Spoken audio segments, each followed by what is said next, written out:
Hello guys, welcome to ANS classes. आज हम पढ़ेंगे परिमेय संख्याएं। ये मैथ्स का पहला चैप्टर है। ठीक है, परिमेय संख्याओं का चैप्टर आगे बढ़ने से पहले हम थोड़ी सी बेसिक नॉलेज ले लेते हैं। ठीक, पहले तो हमें ये देखना होगा कि परिमेय संख्याएं क्या होती हैं। क्या होती हैं देखने के लिए पहले हमें ये सब पता होना चाहिए कि प्राकृत संख्याएं क्या होती हैं, पूर्ण संख्याएं क्या होती हैं, पूर्णांक क्या होते हैं, फिर आएगा कि परिमेय क्या होती हैं। ठीक है, तो प्राकृत संख्याएं 1 से लेकर 1 2 3 4 5 6 7 अनंत तक की संख्याओं को हम प्राकृत संख्याएं कहते हैं। ठीक है, क्या होता है प्राकृत संख्याएं? 1 से लेकर अनंत तक की संख्याएं प्राकृत संख्याएं होती हैं। अब आता है कि इन संख्याओं में जीरो कहाँ है। ये प्राकृत संख्याएं हैं 1 से लेकर अनंत तक, लेकिन इसमें जीरो को तो जगह ही नहीं मिली है ही नहीं यहाँ पे। तो फिर जीरो को जगह देने के लिए एक समूह बनाया। ठीक है, 0 1 2 3 4 5 अनंत, जीरो से लेकर अनंत तक की संख्याएं। अब ये पूर्ण हो गई तो इनको नाम दिया गया पूर्ण संख्याएं। ठीक है, पहले प्राकृत संख्याएं में क्या हो रहा था कि 1 से लेकर अनंत तक की संख्याएं प्राकृत संख्याएं थी, लेकिन उसमें जीरो को जगह नहीं मिली थी। फिर एक समूह बना 0 से लेकर अनंत तक की संख्याओं का, और उन संख्याओं को नाम दिया गया पूर्ण संख्याएं, क्योंकि फिर वो पूर्ण हो गई। ठीक है, अब अगर बात करते हैं कि पूर्णांक क्या होते हैं। ठीक, पूर्णांक क्या होते हैं? जो ये संख्याएं हैं इनके बीच में कोई निशान नहीं है। ठीक है, 1 2 3, यानी कि ये प्लस की संख्याएं हैं। जब किसी संख्या के आगे कोई निशान नहीं होता है, कोई चिन्ह नहीं होता है, तो उन संख्याओं को प्लस की संख्या माना जाता है।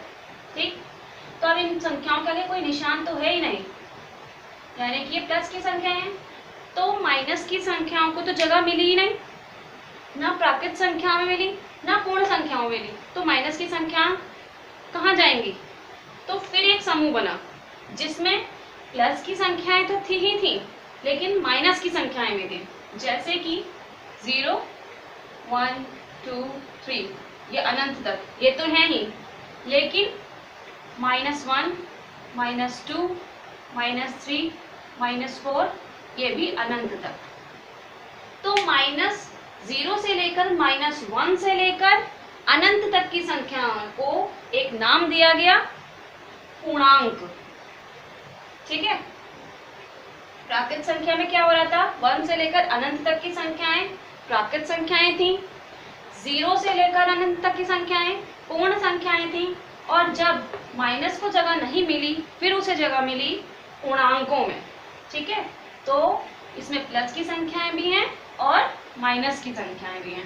ठीक, अब बात आती है कि परिमेय संख्याएं क्या हैं। परिमेय संख्याएं क्या हैं और इसे P/Q के रूप में क्यों लिखा जाता है। ठीक, अब जो ये 1 2 3 है, 1 से 2 के बीच में भी तो संख्याएं होती हैं, नहीं होती हैं? होती हैं। जैसे 0 और 1 के बीच में होता है हाफ। ठीक है, 1 से छोटा और 0 से बड़ा हाफ, तो इसको तो जगह मिली ही नहीं। किसी भी 1/2 या 1/3 4 अनंत तक ये जो भिन्नें थी, इन लोगों को इन समूहों में जगह नहीं मिली। तो फिर एक समूह बना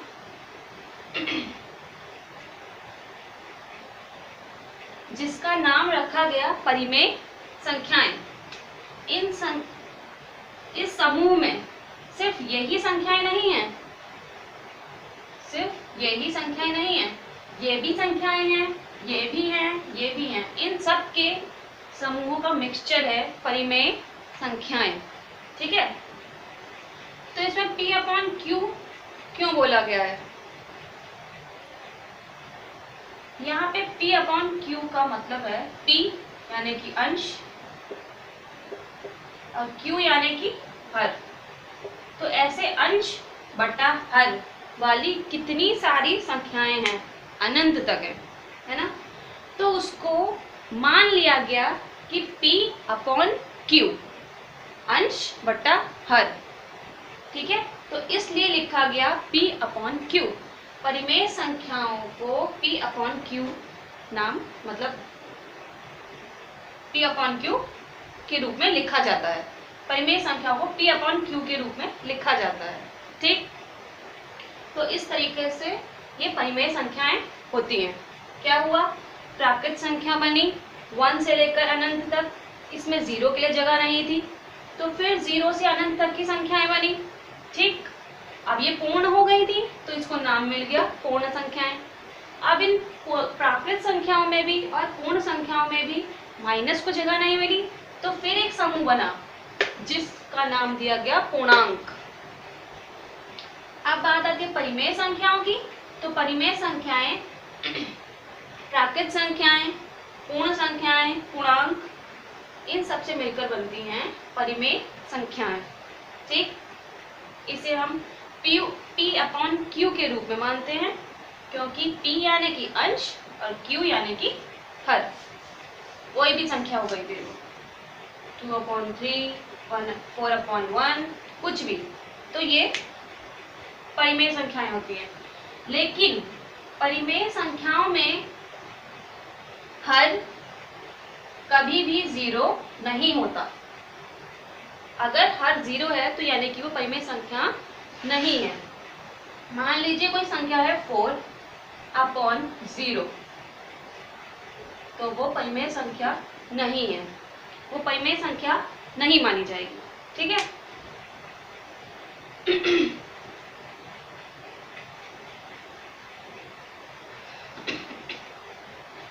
इसकी हम छोटी सी डेफिनेशन लिख लेंगे परिमेय संख्याओं की, कि परिमेय संख्याएं क्या होती हैं, ताकि आसानी से आपको याद रहे।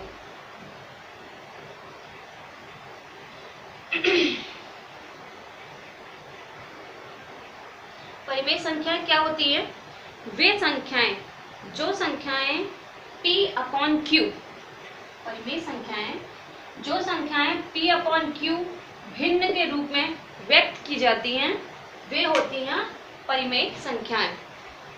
जो संख्याएं p अपॉन q भिन्न के रूप में व्यक्त की जाती हैं, वे होती हैं परिमेय संख्याएं। तो इसकी इतनी सी ही डेफिनेशन, ज़्यादा लेंथी करने की जरूरत नहीं है। ठीक है,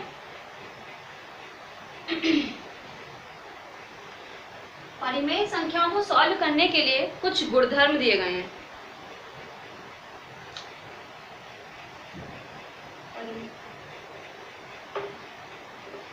परिमेय संख्याओं के गुणधर्म,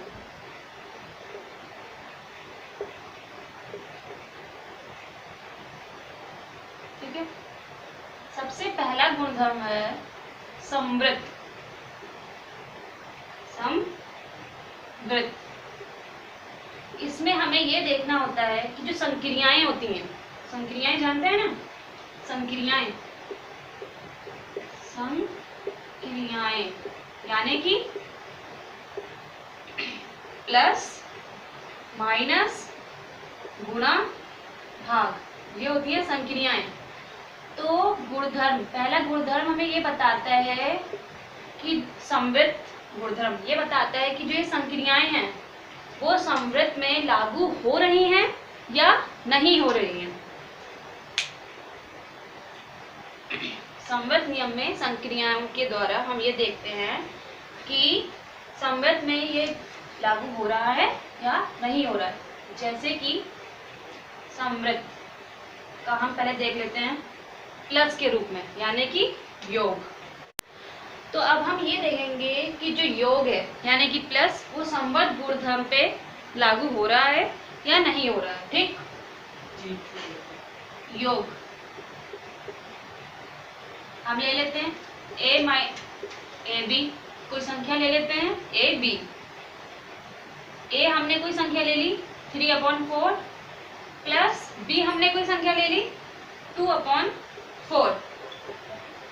प्लस करेंगे, हर यहाँ पे बराबर हैं। ठीक है, मैंने जो हर इसलिए बराबर लिए हैं ताकि आप लोगों को कंफ्यूजन ना हो, ठीक है।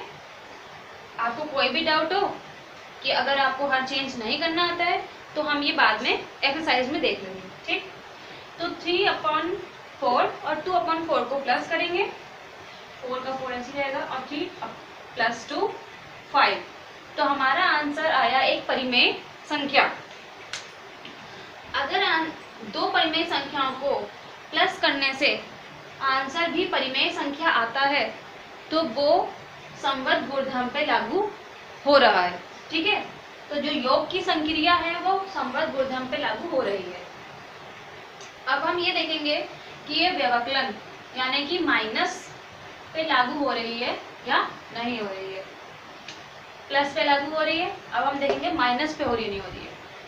सेकंड है हमारा व्यवकलन।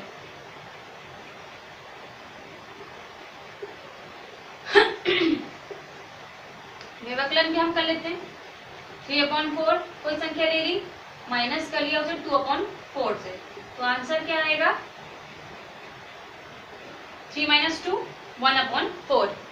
तो जब दो परिमेय संख्याओं को माइनस किया तब भी जो आंसर था वो परिमेय संख्या ही आया। तो जो ये संक्रिया है, व्यवकलन की संक्रिया है, वह संवत् गुणधर्म पे लागू हो रही है, ठीक। योग की संक्रिया भी संवत् गुणधर्म पे लागू हो रही है और माइनस संक्रिया भी संवत् गुणधर्म पे लागू हो रही है। तो अब हम देखेंगे कि गुणा में लागू हो रही है या नहीं हो रही है, ठीक। तो गुणा में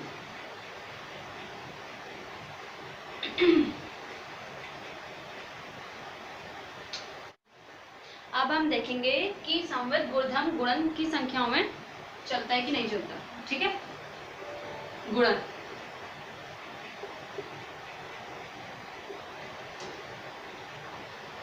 3/4 × 2/4, ठीक है। इसे गुणा कर लेते हैं। 3 दूनी 6, 4 चौको 16। तो जब दो परिमेय संख्याओं को गुणा किया तो इसका आंसर भी परिमेय संख्या ही आया, ठीक है। इसको सॉल्व करेंगे तो 0.375 करके कुछ आंसर आएगा, लेकिन हमें यहाँ पे सॉल्व नहीं करना है, हमें इतना ही चाहिए। मान की संख्याओं को हम सॉल्व कर लेंगे, ठीक है। तो अब हमें ये देखना है कि भाग की संख्याओं पे लागू हो रहा है या नहीं हो रहा है।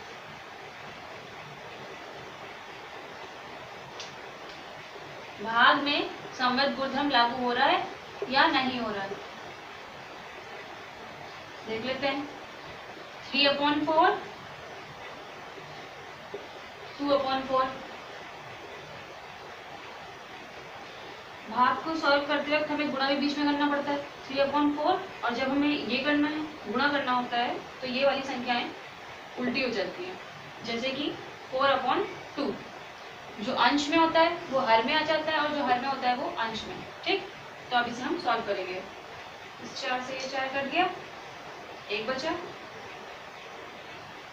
नहीं सॉरी 4 कट गया, बचा 3/2।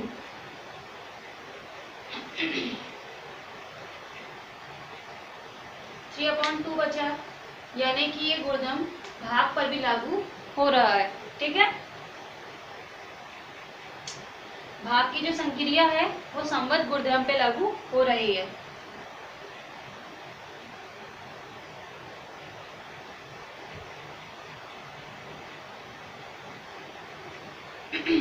अब आता है हमारा दूसरा गुणधर्म। ये संवत् गुणधर्म प्लस की संक्रिया, माइनस, गुणा, भाग, सारी संख्याएं संवत् गुणधर्म पे लागू हो रही हैं, ठीक है। अब हमारा आता है दूसरा गुणधर्म। दूसरा गुणधर्म हमारा कौन सा है,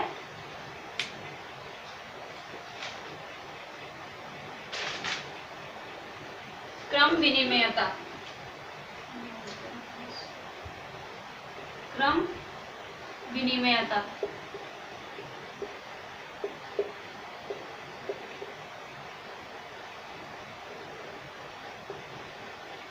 इसमें भी हमें देखना होगा कि ये प्लस माइनस गुणा और भाग ये संक्रियाएं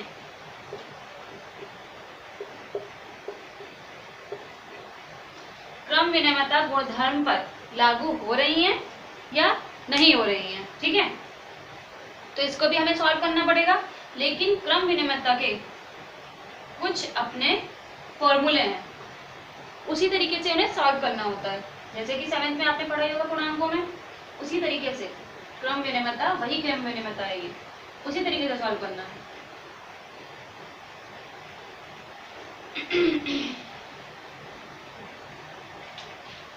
क्रम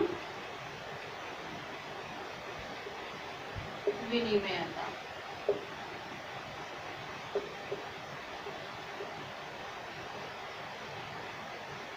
ठीक है। इसमें हमें देखना है योग करके, पहले योग करके देख लेते हैं। योग की संक्रिया इसमें लागू होती है या नहीं। ए और बी हमारे पास कुछ है, लेकिन इसको करने का एक फॉर्मूला है, सिर्फ ए बी से काम नहीं चलेगा। ये ऐसे होगा, क्रम विनिमयता गुणधर्म का एक फॉर्मूला है कि a plus B is equals to B plus A, कि क्या a प्लस बी जो संख्याएं हैं वो बराबर हैं b प्लस ए के। यहाँ पे सिर्फ संख्याओं को उल्टा कर दिया है, बाकी और कोई नहीं। जैसे कि मान लीजिए हमारे पास है 1/2 प्लस 3/2, ठीक।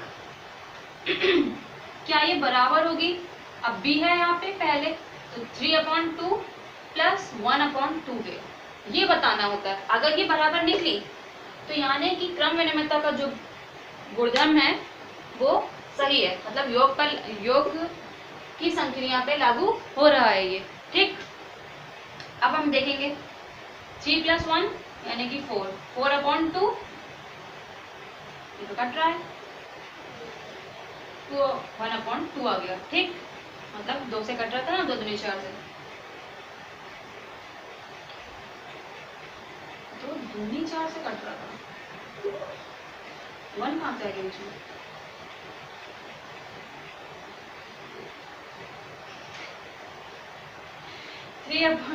अब इसे देख लेते हैं।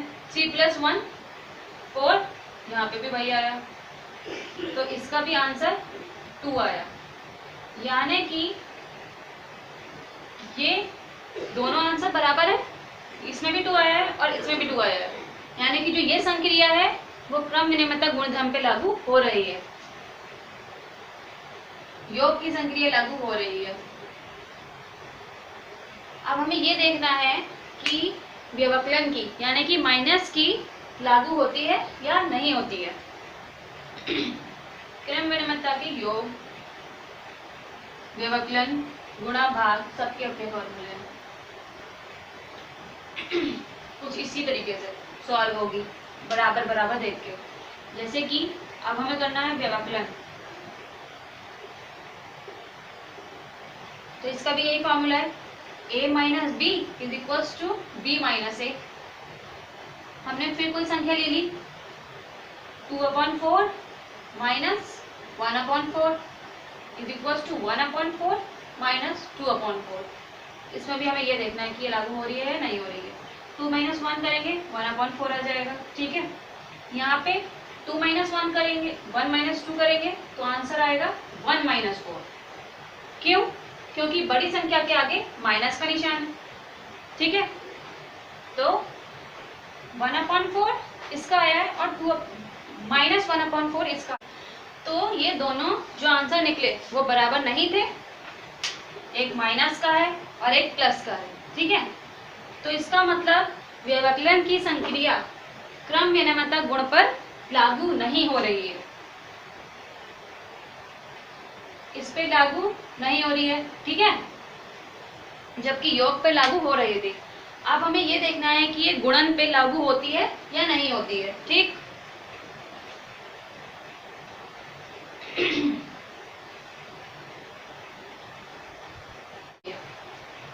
गुणन, इस पे भी वही फॉर्मूला लगेगा जो प्लस और माइनस में लगा था। A into B is equal to B into A. हमने कोई संख्या ले ली 1/2 इंटू 3/2, इसे हमें करना है 3/2 इंटू 1/2 से, है ना? ऐसी तो करना, क्योंकि इसका फॉर्मूला यही है। 3 इंटू 1 सॉरी 1 इंटू 3 3 आया, 2 2 सा 4, इसका आंसर आया 3/4। इसको देख लेते हैं। 3 इंटू 1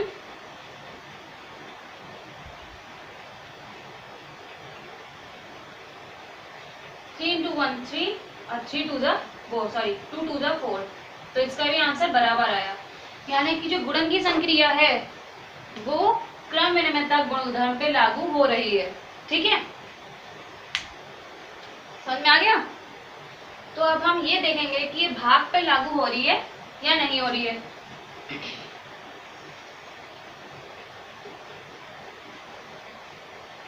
भाग,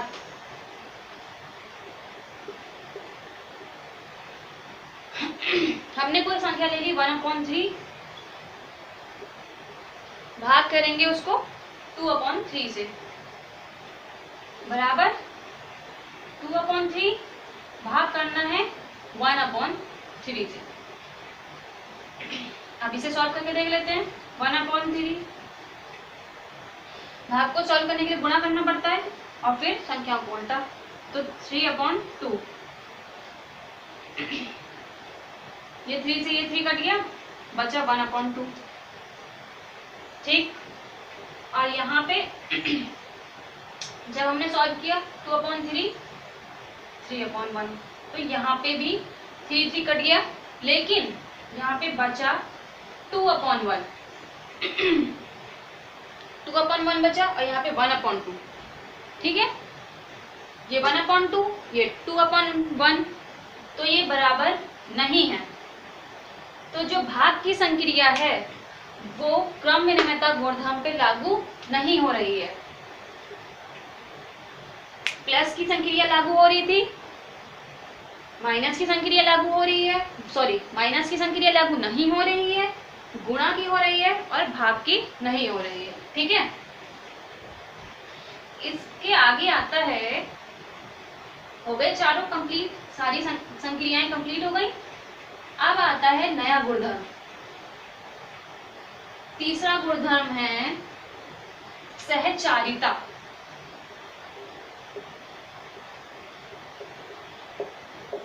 सहचारिता गुणधर्म, इसमें भी हम सारी संक्रियाएं लगा के देखेंगे और देखेंगे कि उस पे प्लस की संक्रिया, माइनस की संक्रिया, गुणा की संक्रिया और भाग की संक्रिया लागू हो रही है या नहीं हो रही है। तो आज के लिए बस इतना ही। कल हम नए पार्ट्स में ये सब सुनेंगे और समझेंगे। ठीक है।